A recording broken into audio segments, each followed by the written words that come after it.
Okay, so good morning, good afternoon. Hope you're having a great Friday. I'm excited to do some digital art with you all today. Of course, also excited for Friday, excited to get into the weekend. Hopefully chill out a little bit. We're going to be doing drawing and painting fabric today, which I'm very excited about, especially because my preference is that fabric is always centered around like fashion, especially like street fashion, which I like a lot because I think there's great colors, great shapes. And so we will do a very brief intro on drawing fabric. Just a couple of ideas about like shapes that we see, some folds that are common. This is very familiar to us about like how to use our mannequin to construct a figure to do fabric on top of.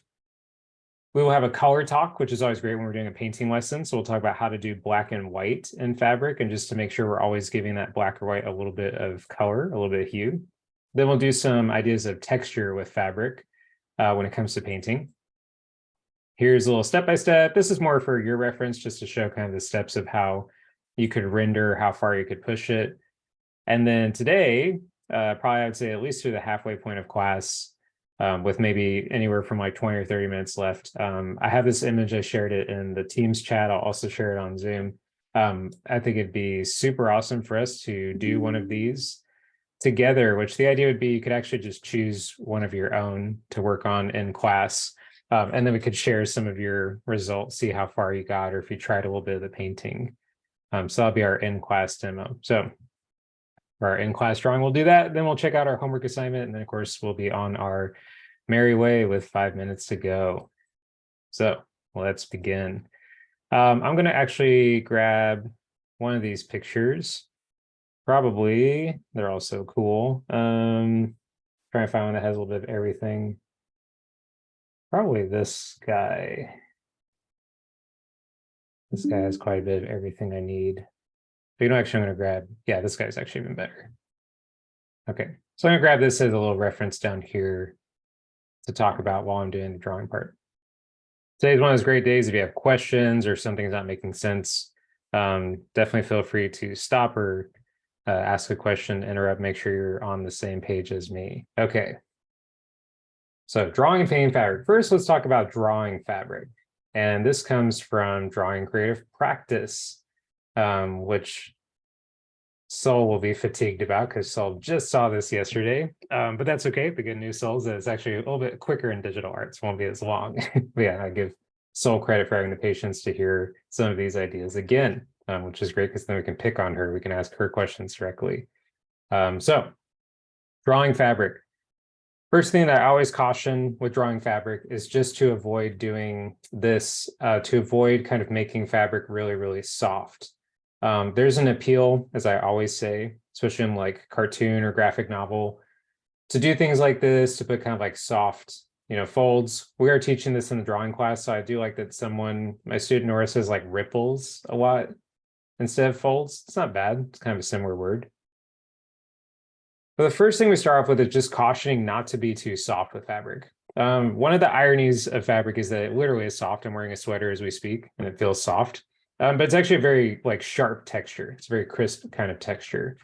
So one of our favorite shapes that we always want to associate with fabric is the triangle. So the triangle, and for you all, because I'm in my class of some of my favorite students, honestly, who are more advanced and you guys get this stuff. Some good terms would be actually like break.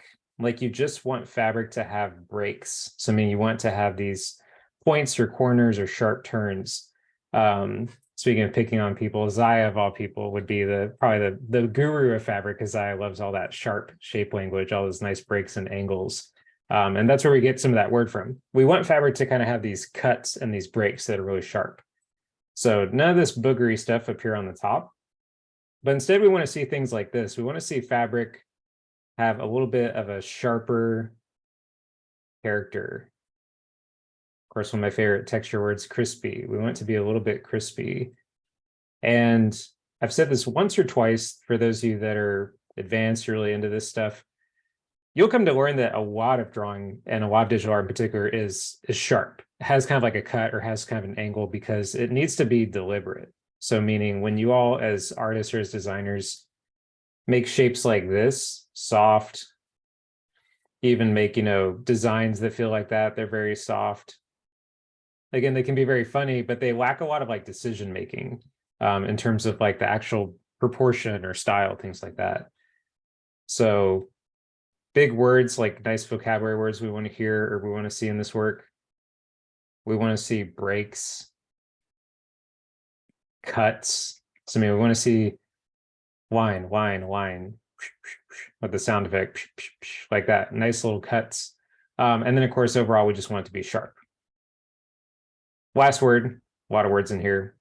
You could also use this word. I use this a lot, which should just be linear. It's just a very linear kind of texture, much more focused on stuff like this. Very nice, decisive little shapes and cuts. So we will see the triangle as a very common shape in folds. And as a bonus, you will also see, of course, a diamond. Like you might see two triangles. You might see a shape like this in folds. You might see a shape like this, right? Kind of like an open triangle. So triangles, diamonds, that kind of geometry, very important in drawing fabric. So before we get too deep into the anatomy of folds, just an example now, if you were to do that same kind of like shirt example, kind of like a t-shirt idea, you could draw the t-shirt. You might see some folds near your neck, like near your shoulders and your neck. You would most likely see some near the stomach or like your tummy part, because it's usually a shirt that's fitting you, but it might be like a little bit looser. So you'll see some gathering or bagging there. And then of course, you'll typically see some folds around the sleeves, even the armpit, like where it's kind of being pinned against your body. And all those things, as we see on there, lots of little points and diamonds. Okay. Now, fabric, when you think about it, if you stick your t-shirt, you fold it, you put it in a dresser, or you stick it in a closet, like me, you hang it on a hanger, that kind of thing. It does have folds, but if you think about it, a lot of the folds that we see happen because someone's wearing fabric. So an important theory would be that clothing and fabric only has folds because it's being engaged with. It's being worn, you're moving in it, things like that. Even the body type, right, which is amazing, like whatever body type you're drawing or you might investigate can affect it. So that tells us something. Fabric doesn't just have folds by itself. In fact, without us, fabric could just be a blank piece of fabric on the floor, just flat, right? So that tells us that there's these variables, these things that are messing with fabric. So fabric exists, folds exist because of two things. Because of tension, which tension's a totally fine word, but if it's a little bit easier, you could also just think of the term like pinch, because it's getting pinched. And because of gravity. So tension and gravity. These are the reasons why folds exist in fabric. So as an example, you would see these really academic drawings of fabric where you might have these two pins or nails to hold up a piece of fabric like a blanket. And the blanket or the fabric would fall to the sides, and then it would kind of have this little sag, kind of like sagging idea in the middle. And so the idea would be because of tension, so like two tension points, and because of gravity, like gravity, of course, causing something to fall, you end up with these folds. You end up with these sharp folds, and then you even end up with these interesting shapes like this, these weird little like column folds. So without knowing a lot about folds, meaning like you of course would know as much or as little as you do, especially as some of you who are experienced. The good news would be without even knowing like the names of folds or like what they look like, all those kinds of things, what you can begin to figure out or surmise to kind of investigate, conclude, would be that the reason this looks like this, the reason this sleeve has these folds, would be because there's tension. So I mean, there's parts that are touching her arm. And then especially being, in this case, a really baggy piece of clothing, that gravity is also drawing that fabric down. So it's touching her wrist or her forearm. It's baggy and it falls down. Same thing over here. We could argue that this doesn't have a lot of fold in it, right? It has a seam, which that'll be important in a second, but it's pretty blank here. It gets really interesting right here, right? Where it's being pinched or crunched, where she's folding over and bending her knee. So pinching, gravity, these are the things that contribute to fabric existing, these folds. Now, in fabric, make this just a little bit tinier to finish up some drawing ideas, and then we'll get to the painting part, kind of drawing and painting it. In fabric, there's actually an anatomy to fabric. It's just like us as human beings. We have bones, we have muscles. Some of us know sternocleidomastoid and all these fancy little words, right? And folds are very similar. There's actually an anatomy to folds. And the story of folds, meaning like Renaissance, all this stuff from like hundreds of years ago, would be that there are 7 folds of fabric. So there's 7 types of folds, 7 types of names. You can go out there, check them out yourself. You can ask me after class if you'd like. What we're going to focus on is 4 of them, and 2 of them being the most important. So 4 folds, 2 of them being the most important. Now it's time to pick on Sol, because Sol, I heard this less than 24 hours ago. So Sol, why don't you first tell us, I'm just going to draw it, and then you can tell me. What do we call this type of fold? I believe that's the drop fold. Very good. And do you remember, so it's called the drop fold. And then do you remember, as a little bit of an example, like why is it a drop fold? Like why does it look this way? Like what is it about tension or gravity that causes this fold to look this way? Gravity's kind of pulling it down, so it'll like drop. Yeah. Yeah, great. Yeah, great. It's like it's basically the gravity is causing a piece to drop. There is one tension point. So someone in class yesterday used a great example. If you picked up like a tissue or like a handkerchief's old school now, but you picked up like a tissue, you'd see it kind of drop into this shape. As a really funny, analogy, you could actually even imagine, like a ghost, right? Imagine like you're wearing the ghost sheet. So you technically have one piece of tension, and then the fabric is kind of dropping down, right? So yeah, drop fold is something that we see a lot in a dress. Typically because like a dress will have like a long piece of fabric and kind of like a long bit of it hanging off. And same thing, just grab a towel in your bathroom, hold it up by one point, like just grab it and hold it up, and you'll see that drop fold. So the drop fold, part of the reason I put it on here, I'm even going to erase this, is we'd call it this one like the most classical. It's like a very classical academic fold. It's usually one of the first things taught. It's actually happening right here. Remember when I said, hey, imagine if you had a blanket or a piece of fabric, you pinned it up in 2 points, you would actually see a drop fold on each side and then this fold in the middle, which is called a diaper, which always makes me snicker, a diaper. But diaper just means when you have, it's actually very classical, speaking of thing, like if you imagine people in like togas, I don't know if you all would know that term, like Roman people and stuff that have like these big white, togas. And you'll notice that they have these tension points, I'm doing on the little camera here, pinned right here. And so a diaper fold is actually, I can almost kind of fake one. A diaper fold is just when you have 2 tension points, like shoulders, and you start to get this sagging in the middle like this. And you also see this on a blouse. So if you imagine like a really nice blouse that someone would be wearing, you'll see kind of like these big arcs or big curves going down the blouse. That's because their shoulders create tension. So here's the pinch point. And then it kind of like sags, like my sweater is kind of doing that right now. So that's another fold. We're not talking about that one. It's one of the secret ones that is unnecessary to talk about. So yeah, drop fold, classical fold. Pipe fold. Pipe fold would be where you have multiple points of tension like this, which causes the fabric to literally pipe up. So as an example, if you saw a skirt, especially a pleated skirt, you would see a pipe fold. That one on the end is really bad. I do that over time. Someone brought up a pleated skirt yesterday in class, and so I will quickly pull one up. Let me find a school appropriate one. Below the knee. There we go. So here's an example of a skirt that, although it's quite, speaking of what we said earlier, it's quite linear. Notice how it's like very sharp. This is an example of piping, because if you think about up here, these are all, we imagine these are all tension points. They're all like little pieces where the fabric's sewn. So the fabric falls in these pipes.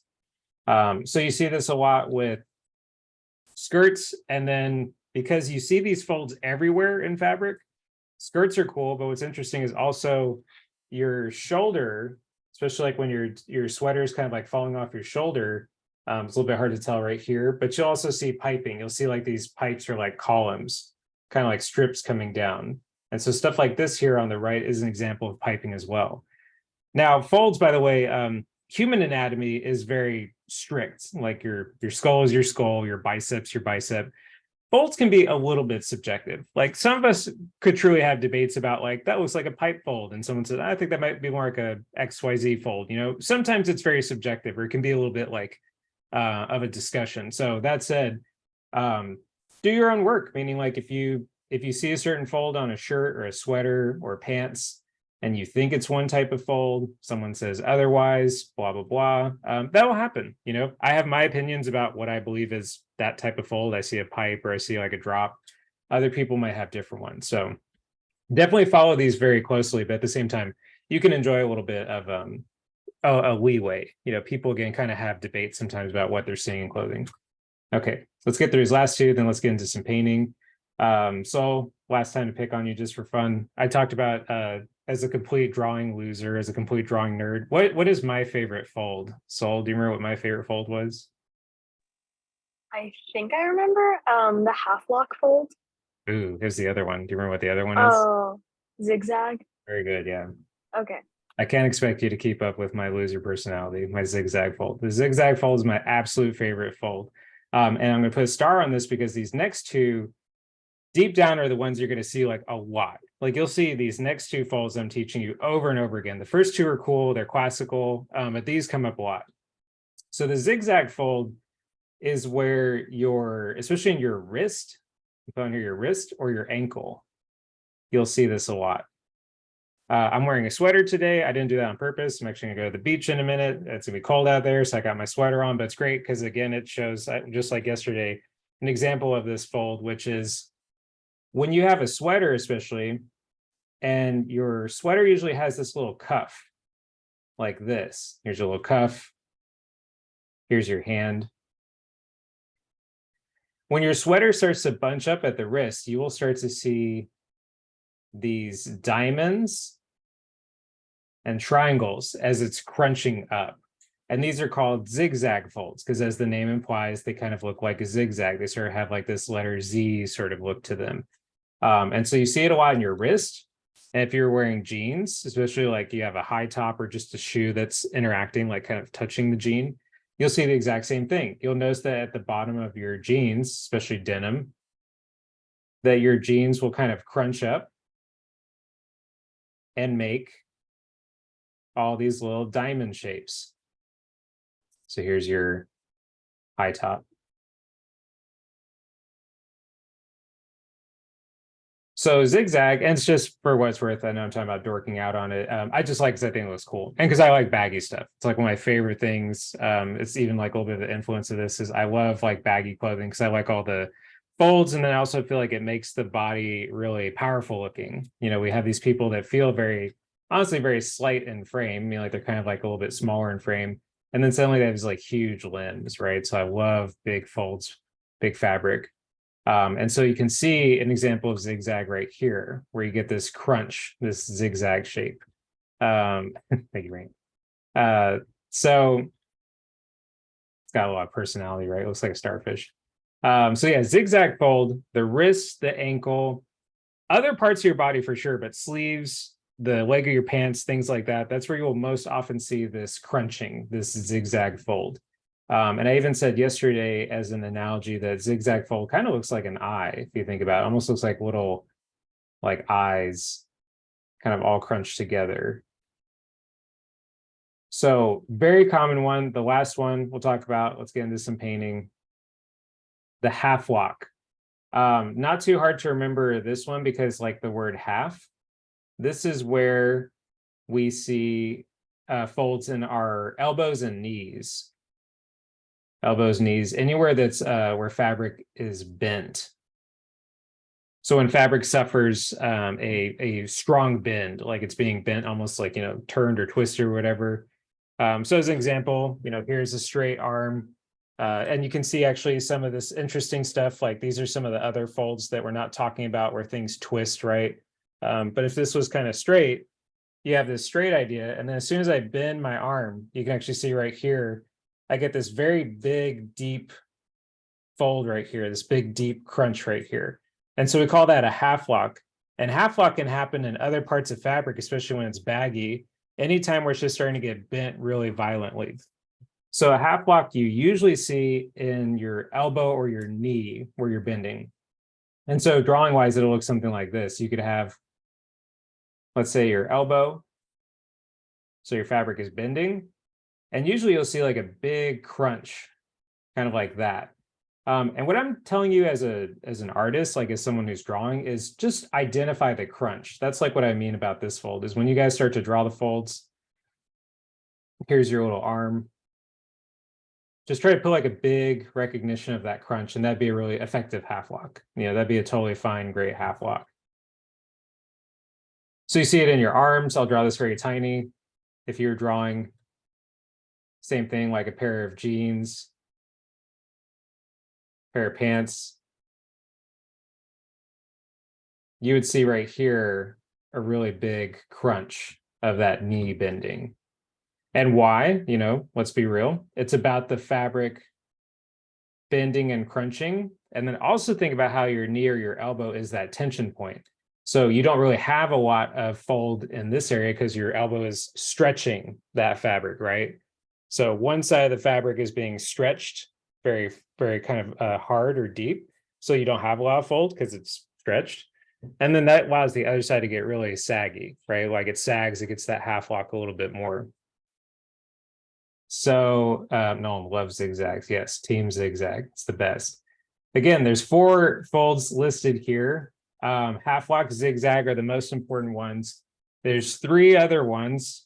Go find them on your own. You can ask me after class, but also go find them. And all you have to do is type in like 7 types of folds or anatomy of folds, and you'll totally find them. Very quickly, just so we can see.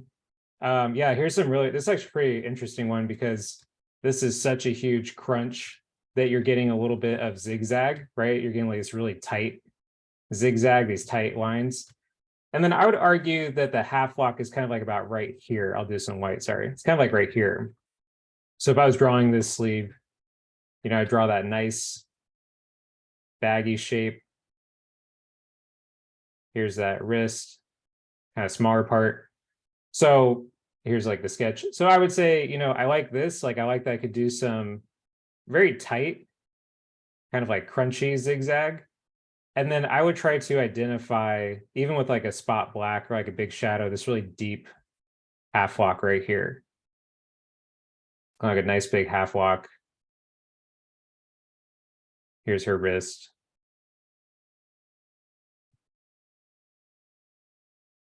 Here is one more. Here's like a very soft half lock when you think about it. So we would rightfully say, okay, she's bending her arm. Like we understand that. Then we're kind of asking ourselves, like, well, where's that bend? Like we know her human anatomy has a type of bend like underneath there. But what's interesting is because this is such a puffy, loose piece of clothing, that half lock is right there. You can see it with that really deep shadow. And so if you're drawing this, you just want to kind of identify a deep fold right there. Do you draw all these folds? Like every single one of these? You could. But that points to our last thing about drawing folds, which would be when you draw folds, these are really fun. It's a lot like anatomy. Even when people learn muscle and skeleton, they get really excited. They start drawing, myself included, they start drawing like every single little bone and muscle. And all that really matters with fabric is that when you are drawing it, let's go back to that shirt analogy. You don't have to draw every little fold that you see. you can. There's certain styles of drawing, even like realistically where you'd see that. But this is really visually tough when people start to try to draw like every little bit and piece that they see. So one of my thoughts always with numbers, like where you're like, how many do I draw? Tell me what to do, and rightfully you should ask that. Like, I really want to know, like, what should I do? Just draw like 3 to 5, find like 3 to 5 spots, the neck of a t-shirt, definitely some of the armpit stuff where it's crunching up a little bit. I laugh at diaper, but I don't laugh at armpit. I don't know why. I guess I'm too old now. They used to be funny back in the day. Here's a little bit of sag down here on the bottom of the shirt. And that'd be it, man. Like, that's it. That's good. Maybe a little crunch here on the sleeve if you see a little bit of that. And the idea would be, as an actual drawing philosophy, give your audience some rest. Like, let them chill out on some parts of your drawing. So what that means is these are what we call like activity, like active parts where we see folds. And then let them tone down, like let your audience rest visually on these areas, especially if all things you want to do like a graphic on the shirt or something. Let them chill out on that, right? Okay, so that was a lot of drawing stuff. Now we're going to get into some painting, and we'll probably even combo this into checking out one of our pictures and doing some drawing and painting on it. We'll very quickly preview these, but I'd rather get into some actual drawing and painting. But that said, let's also quickly check in. I want to say hi, see how everyone's doing. So let's begin with Zaya. Zaya, how's your day going? How's your Friday going? Going very well. I'm very excited for my break next week. Awesome. Oh yeah, that's right. You have a spring break next week. Yeah, I do. Cool. Yeah, actually I have a number of y'all as virtual who have spring break next week. So very exciting. Happy for y'all. Just so you know, even though I think I'm categorically a virtual guide, this is to everyone class, I'll still be here. So I'll still have class. But yeah, excited for you to have your vacation, Zaya. Ryan, how are you doing today? How's your day going? I'm pretty good. Awesome. Do you have any questions so far about the fabric stuff? No. Awesome. Very chill. Thank you. Let's go to Rain. Rain, how's your Friday going?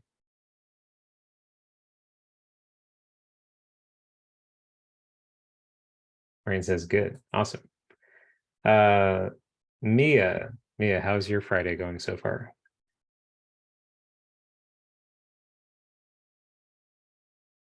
Give me a minute.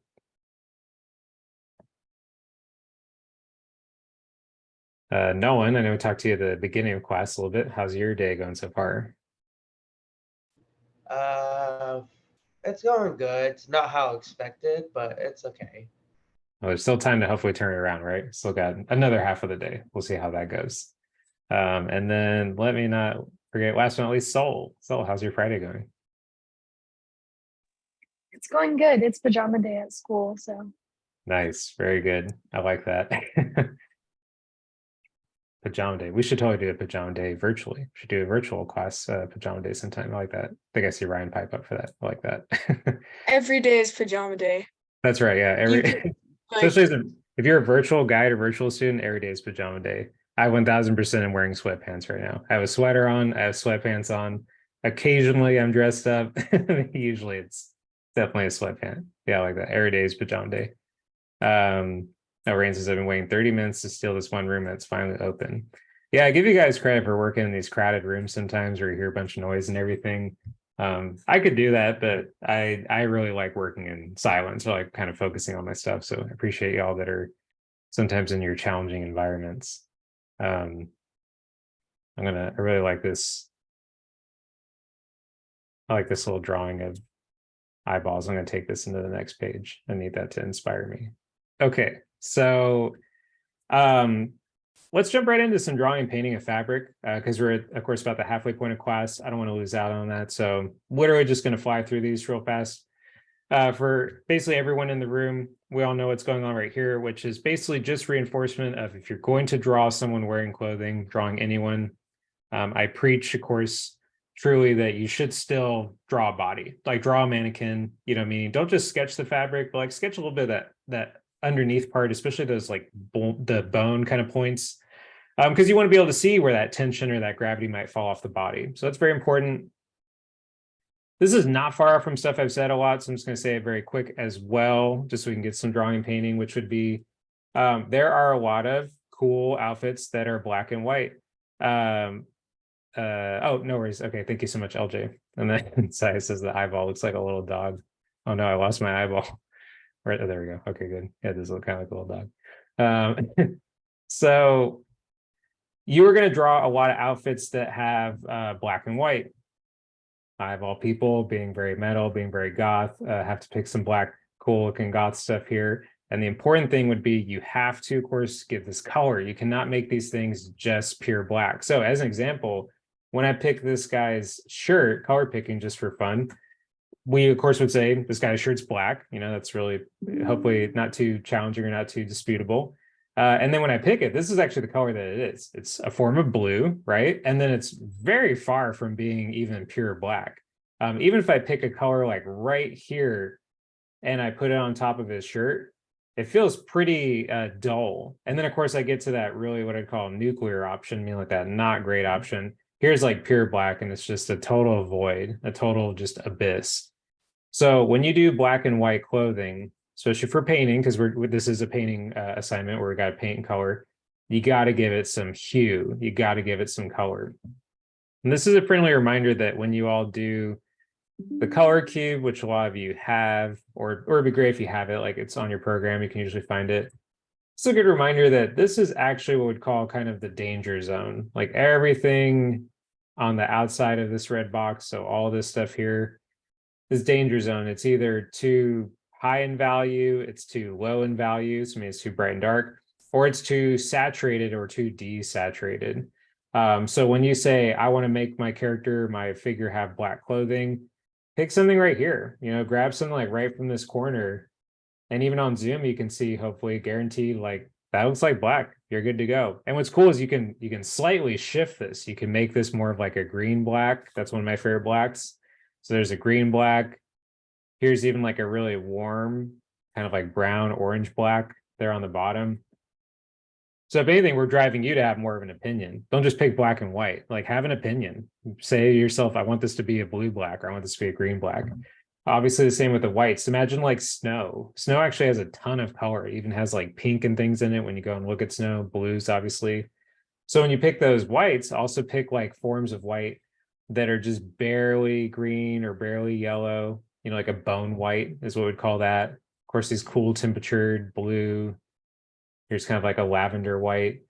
Try to pick colors like that. So never pick those ultimates, those ultimate blacks and whites. Let's see. Oh, I'm just checking real fast.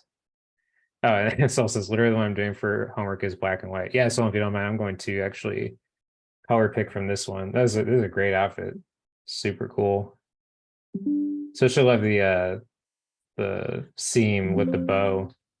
Oh, here we go. So here's what Soul has for the homework. Some subtle stuff too. You can actually see some subtle, it's really hard you have to get in here, but this would be an example a little bit of the zigzagging, because this is what we call that compression. So there's actually some energy or force being like compressed here and here, and it's causing these little bits of zigzag in there. But yeah, here's a great example. This is an extremely black outfit, especially her boots. And one thing you have to watch out for is that, of course, photos lie to you. They really do. They're great. They show us these cool things like this, but they're crunching the value. I mean, like they're crunching darks a lot. So like her boots in some of the darkest areas look like this, which we would call a little bit dangerous. I mean, like even in our painting, we could like barely pick it up a little bit. And then what I really like is the black of her shirt, which I could tell, yeah, it's kind of like a red black. So if you pick the black of her shirt, you'll see it's kind of like this red black. So give those black and whites again some character. Some final tips, and then let's do a little bit of painting. I'd like if you're kind of able to and you want to sketch a little bit, I'm gonna put this up one more time. You should try a section of one of these. In our last, we have about 15 minutes of class before we want to look at the homework and kind of wrap up. I'm gonna put this in the chat.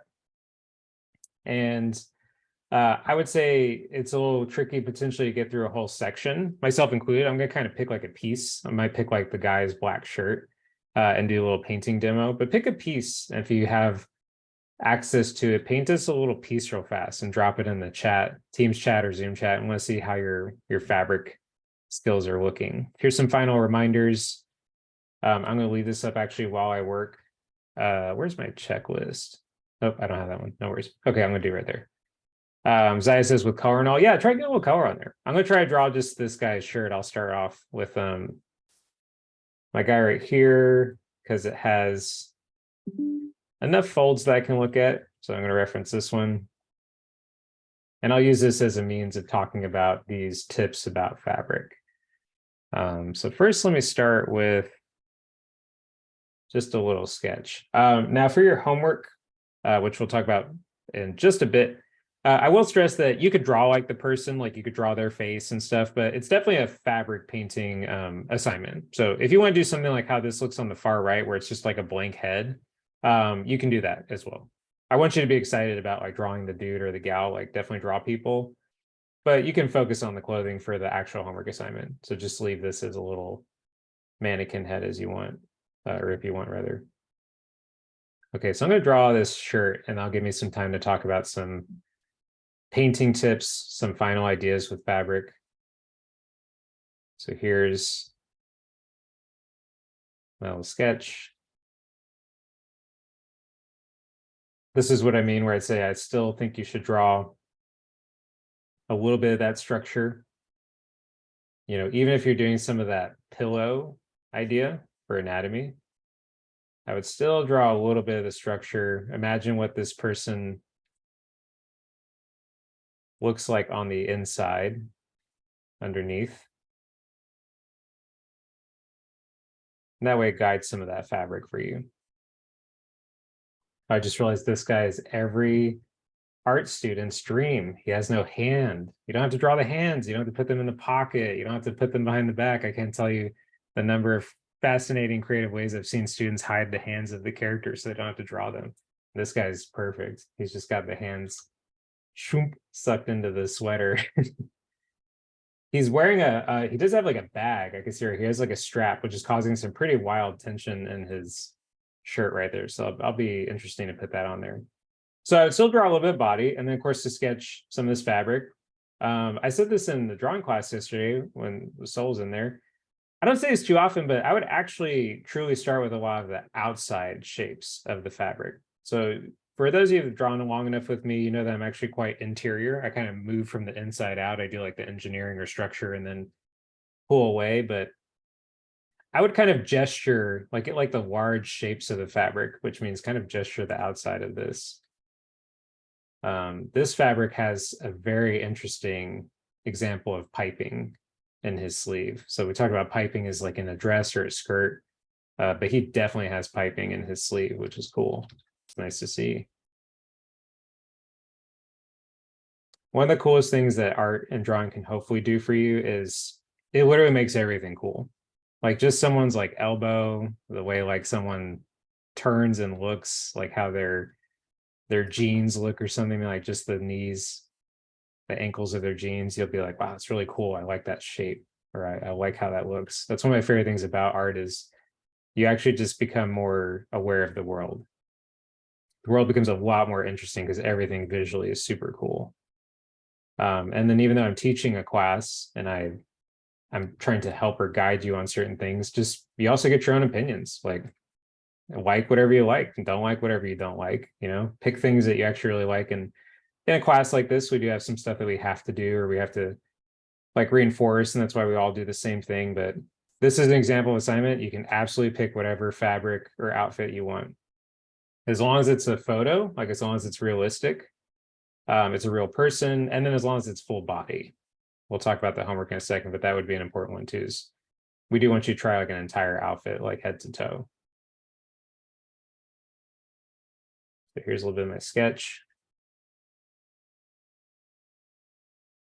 Okay, now I'm going to make a little drawing and then I'll paint on this real quick. And I'll talk about some of the painting techniques. Fabric is also a lot like figure drawing for those of you that like art, where you'll never be beyond like having to practice it. I mean, like you should always practice this stuff. I had a great chat with one of your classmates about, you know, what do you do when you're kind of caught in art or a little bit stuck creatively, especially when you have like creative block. And if you're really into this stuff, and you get creative block, you just draw anatomy or fabric, things like that. Like if you don't know what to draw, you're like not feeling inspired, you're tired even, it's like the end of the day, you should just switch off your brain, draw anatomy, switch off your brain, draw fabric. We can never get enough of those things in art. And I even chastise myself. I draw a lot of figure, I do a lot of head and figure, and I sometimes miss my fabric studying, my dojo time with fabric. I don't do as much as I'd like. And find your niche, you know. I like street fashion, I like stuff like this. I think it's cool. I think it has all the things we need for fabric, and it doesn't bore me sometimes as much as like really academic stuff. And then you'll find also like whatever you like. I'll show you, we've talked about, I'll put this on the screen for a second. We've talked numerous times about our very cool artist, TB Choi, which Saya knows, a few of y'all know. And I took class with her, and one of her favorite like dojo, especially for fabric and stuff, kind of training subjects. Let me see if I can find one. Actually, here's a good example. This is, oh yeah, this is her. So I was just saying, oh, like street fashion, you know, I like stuff like that. And this was a very great point by this artist TV Choi, that she draws a lot of like tactical gear. So she'll draw like soldiers and pictures of like people in tactical gear. In fact, I'll show you real fast. Yeah, here's perfect stuff. Where's a really good one? Oh, that's very tiny. Here's a good one. So yeah, I've done a few of these so far. She will draw a lot of stuff like this, because her argument would be that this is a blend of like all these things, like fabric, hard surface, because these people have like weapons or gear, right? Fabric, hard surface, lots of engineering. So like their hats, their backpacks, their holsters, the vest, like it shows a lot of things you have to think about in design, or that you need to behave well. And then even a little bit of the fatigues, like means stuff that's like camo can be challenging. So that's like an actual picture. And then again, here's something that she's sketching. So yeah, she actually responds a lot to like tactical gear and like soldiers and things like that. And I love that. Again, it's a great philosophy, especially for the idea that it mixes figure, fabric, hard surface, weapon design, costume design, items and gear. It's a really great idea. So you'll find that too. You know, find as an artist you're kind of like dojo, your playground of subject matter. So again, for me with clothing, I like street fashion. I really like people like this. And one more reason is a lot of them are posing, like they're kind of stopped and posing, but also street fashion sometimes is just in the moment. The person's just kind of walking and a photo's taken, and that's the reference I like. I don't actually really like reference that's too staged, like a person like sitting in a photography studio and they take the picture. I don't like stuff like that. I want to draw people kind of like looking very real and authentic. So here's a little drawing of this outfit, this sweater, and I'm going to paint on it a little bit. And have fun with the fabric. I'd rather you have a lot of fun and we get to critique and I tell you like, whoa, like a horse, like slow down, like, you know, you're overworking that, or you put too many folds, or like take it easy. I'd actually rather you do that than not do enough, you know. And that's important in all art, especially with your art instructors. Is speaking as one, like usually I'd rather see you do like too much of something or go a little bit too crazy with your work or your information than be too like timid, you know. That's why we try to say like don't use the airbrush a lot, you know, don't just use black and white, like pick a color, be creative more in your, be more creative in your colors. Much better to be risky than to be too afraid. Okay, so I'm gonna put couple more lines on this, and then I'm gonna start to put a little painting on it.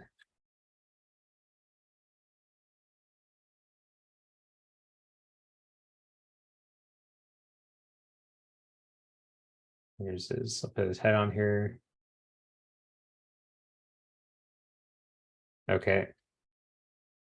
So please keep drawing and painting. You have actually a good like 5 more minutes. do a little bit of drawing, painting, try a little section of fabric, may put in the Zoom chat. I'll kind of announce when we should start doing that so we can wrap up on time. While you're drawing and painting, I'll just talk a little bit. Feel free to just more listen or peek over if you want. These tips about fabric that I'm going to get into when I draw would be, or when I paint, excuse me, would be, of course, keeping it crispy. So like a lot of nice crisp paint strokes. And then two that are important would be fabric is actually usually not very high in contrast. So meaning, and I'm not going to single anyone out. I'm just I'm taking a little glance at everyone on camera, which is cool. But I can see a lot of you all are even wearing like sweaters or hoodies, or some of y'all have like looks like a jacket and stuff. And even though like those folds like by your arm, like your armpit or where it's getting crunchy can get dark, fabric doesn't really get that dark or get that like extreme like black and white or those extreme like values, that contrast. And that's on your handout right here is you'd be surprised the shadows in fabric are soft. So speaking of like take it easy on the shadows. Don't go too dark on the shadows. Just change your color or your value a little bit, and you can totally make the darker version of that fabric color. And then one more thing I'll show right now on my drawing is that you can also do some colored line art. Something like you can color the line art, and that will help a lot to make your fabric look really cool. You don't always have to use that black and white line art, that black inking or the black line. Put a little bit of a clip layer, color the lines of your outfit, and you'll get some really interesting, nice color results. So I'm going to do, I got a couple minutes here, so I'm going to put just a little bit of color on this. So I'm using my lasso tool to very roughly trace around these lines. There we go. So yeah, this is kind of like a blue black. So I'll kind of respect that and go a little bit more in this range, like nice blue black, like there we go. I could go even a little bit lighter. It really is lighter in the picture. So a little bit more like that. So there's my base color.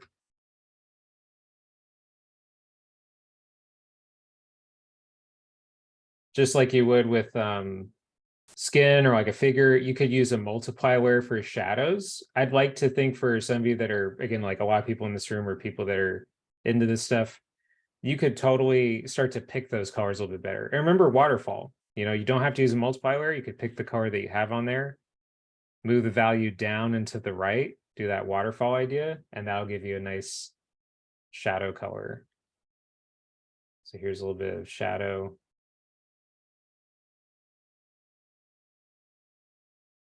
When you first start to paint anything, including fabric, which can look very intimidating, fabric can be very busy.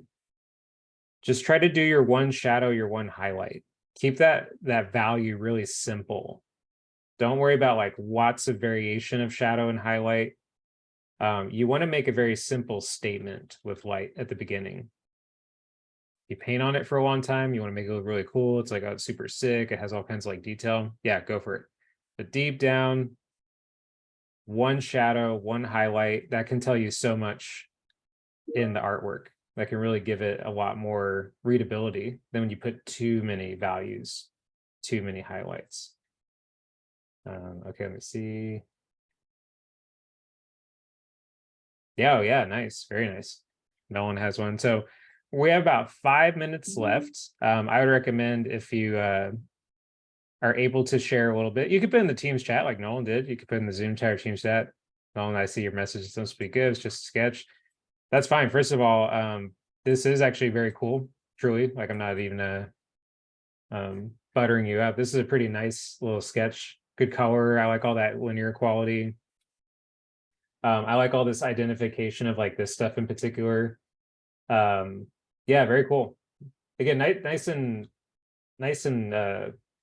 sharp in those breaks, which I like a lot in this piece. And that was actually one of the harder ones because he's a little bit subtle. Like the folds are there, but they're kind of like, they're again not like low contrast. They don't have like a lot of light and dark, so they're kind of tricky to see the folds. This is more for us just to sketch and kind of see some results. So I won't crit too much, but I'll tell you quickly, Nolan, that I like this stuff a lot. You could maybe like in a future one, you tone that down a little bit. Maybe just make like the color versus the line art. But I like it right here a lot in the arm, the forearm. So here's our, yeah, if anyone else has a little drawing, please share it on Teams chat, share it on Zoom. show us your little work real fast. So I'm going to actually take this off because I want to be able to put, so yeah, here's Nolan's little class demo. Very good. There's Nolan.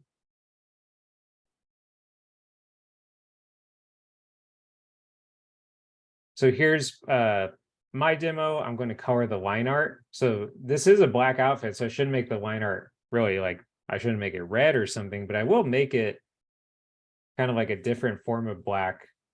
And you can see, hopefully on, I know Zoom's a little bit weird. Here's before and after. Here's just pure black. Here's not. There's pure black. Here's some color to the colors, or color to the lines, so sorry. And the color to the line will help with some of that low contrast thing I'm talking about, where you kind of want to be chill with how the fabric looks. Let's see. Zaya says very, very fast. No, I don't care, Zaya. I don't care how fast it is. I'm still going to judge it really, really harshly. No, that's great. Yeah. Truly, I'm teasing Zaya a lot, but this is truly your like bread and butter, Zaya, because you do such like sharp work already that like the behavior of fabric and how it turns and cuts makes a lot of sense. Should make a lot of sense to someone like you, which it looks great. That's nice. This is a good example too. Again, keep it simple. This already has like a lot of nice like twist and turn of plane, like a lot of, you know, high plane and turning around a plane, even like stuff like this where it wraps.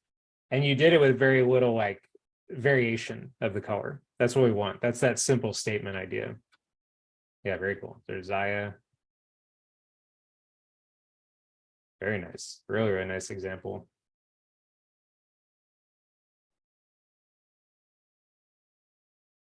Wow, I think I lost my room for a minute. Good thing I came back. Good thing everyone's still in here. Yeah, I think my room just like dipped out for a second. That's a shame because I just said the most important thing I've ever said in drawing and painting. It's like the one thing that unlocks all of your abilities. No, not really. I was probably just saying something random. Okay.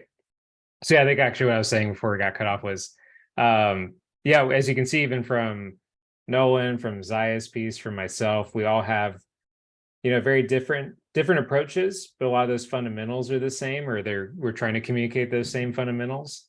And Mr. David, or more, right? And it's funny how in just a little bit of time you can already communicate a lot. So final things, we got to check out the assignment. We got to call it a day. If y'all are still drawing and painting a little bit, I encourage you to share it in the Teams chat after class. It'd be great to see it. I'll put these in there. I'll put these right here.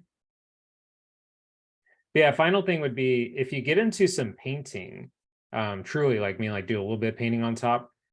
One of the ideas is just that you're going to find these sharp statements are nice.